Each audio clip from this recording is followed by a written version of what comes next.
Assalamualaikum warahmatullahi wabarakatuh. Perkenalkan, saya Lilianti beserta rekan saya Siti Ramdiana. Di sini kami akan mempresentasikan pengaruh komisaris independen terhadap nilai perusahaan, studi kasus pada perusahaan subsektor makanan dan minuman yang terdaftar di Bursa Efek Indonesia tahun 2018-2022.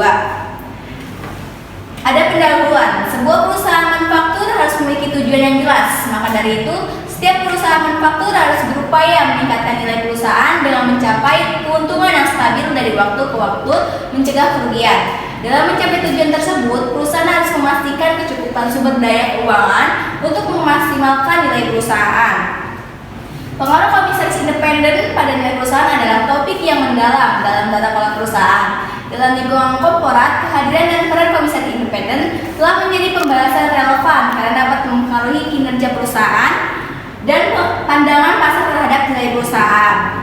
Nilai perusahaan merupakan sebuah prinsip krusial dalam lingkup bisnis karena mencerminkan seberapa berharganya atau seberapa besarnya kontribusi yang diberikan perusahaan terhadap pasar pemegang saham ekonomi dan secara menyeluruh.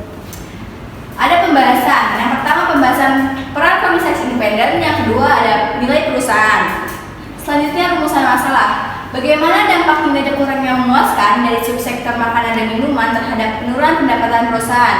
Yang kedua, bagaimana keterkaitan antara performa yang kurang optimal dalam mencapai target pendapatan dan keuntungan dengan penurunan nilai perusahaan? Dan yang ketiga, bagaimana peran komisaris independen dan efektivitas tata kelola perusahaan dalam menghadapi dan mengelola situasi penurunan kinerja perusahaan, terutama dalam konteks industri makanan dan minuman.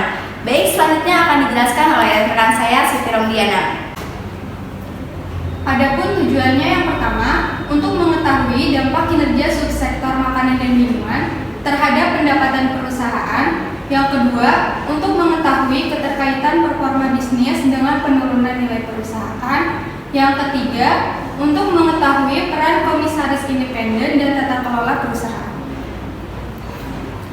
Komisaris independen. Komisaris independen adalah seorang yang dipilih oleh Rapat Umum Pemegang Saham atau RUPS dan tidak memiliki hubungan kepentingan dengan pemegang saham mayoritas, anggota direksi, atau anggota Dewan Komisaris lainnya. Komisaris independen menurut Peraturan Otoritas Jasa Keuangan atau POJK Nomor 33 adalah individu yang berasal dari luar emiten atau perusahaan publik, tidak memiliki kepemilikan saham langsung maupun tidak langsung. Mereka juga tidak memiliki afiliasi dengan emiten, direksi, pemegang saham utama, atau perusahaan publik serta tidak terlibat dalam hubungan usaha. Nilai perusahaan. Penilaian perusahaan adalah bagaimana investor memandang harga sahamnya dengan mempertimbangkan prestasi yang telah dicapainya saat harga saham naik. Ini mencerminkan nilai perusahaan yang lebih tinggi, yang pada gilirannya dapat memperkuat keyakinan pasar terhadap performa dan peluang masa depan perusahaan. Kemampuan perusahaan untuk meningkatkan keuntungan bagi pemegang saham mencerminkan keberhasilan manajemen perusahaan. Metode-metode nilai perusahaan. Yang pertama, metode rasio tingkat laba atau price earning. Yang kedua, metode kapitalisasi proyeksi laba. Yang ketiga, metode diskonto arus kas. Yang keempat, metode pertumbuhan dividen. Yang kelima, metode penilaian aktiva. Yang keenam, pendekatan harga saham. Dan yang terakhir, pendekatan economic value added. Pengukuran nilai perusahaan, yaitu menggunakan rumus price to book value atau PBV, yaitu harga per lembar saham dibagi nilai buku per lembar saham. Kesimpulannya, kinerja yang tidak optimal dalam mencapai target pendapatan dan profit berpotensi memberikan dampak negatif pada nilai perusahaan. Penurunan pendapatan bisa mempengaruhi cara pasar dan investor memandang nilai perusahaan.